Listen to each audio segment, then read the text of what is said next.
நம்ம வீட்ல 2 நாட்டு நாவல் பழம் மரம் இருக்குங்க. இப்ப ஒரு 3, 4 வருஷமா நெனைக்கிறேன். காய் பிடிக்க ஸ்டார்ட் பண்ணி. 2, 3 வருஷமா வந்து சொந்த பந்தத்துக்கு குடுக்கறது, அதுக்கப்புறம் வந்து ஜாம் பண்றது, அப்புறம் பாப்பா ஸ்கூலுக்கு கொண்டு போவா. அந்த மாரி தான் பண்ணிட்டுருந்தோம். ஸோ இந்த டைம் வந்து கான்ட்ராக்ட் கேட்டு வந்தாங்க. இதுக்கு முன்னாடிலாம் கேட்டு வந்தப்ப கான்ட்ராக்ட் விடலன்னு சொல்லிட்டோம்.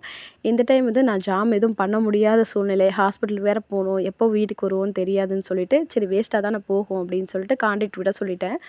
வியாபாரிகள் வந்து டெய்லி வந்து பழம்லாம் கீழ விழுகிறத அப்படியே எடுத்துட்டு போய்க்கிறாங்க. நாவல் பழத்திலேயே நாட்டு நாவல் பழத்தில தான் அதிக மருத்துவ பயன்கள் இருக்குங்க.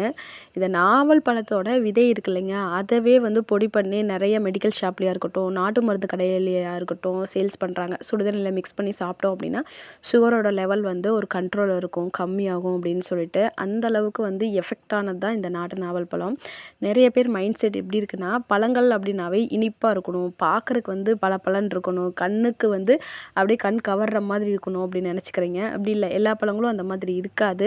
பழங்கள் அப்படின்னாவே இனிப்பு, கசப்பு, துவர்ப்பு, புளிப்பு எல்லாம் கலந்த மாரி தான் இருக்கும். இனிப்பு சுவையில மட்டும் இருந்தா அது ஹைபிரிட்டா தான் இருக்கும். வருஷம் ஃபுல்லா காய்க்கிற பழங்கள விட, வருஷத்துக்கு ஒரு டைம் வெயிட் பண்ணி, அதுக்கு காத்திருந்து அந்த பழங்கள சாப்பிட்டோம் அப்படின்னா, நம்மளுக்கும் உடம்புல நெறைய பலன்கள் கிடைக்கும். நாட்டு நாவல் பழ சீசன் இப்போ வந்து ஸ்டார்ட் ஆயிருக்கு. நெறைய பக்கம் கிடைக்குது. நீங்களும் வாங்கி சாப்பிடுங்க. உடம்புக்கு ரொம்ப நல்லது.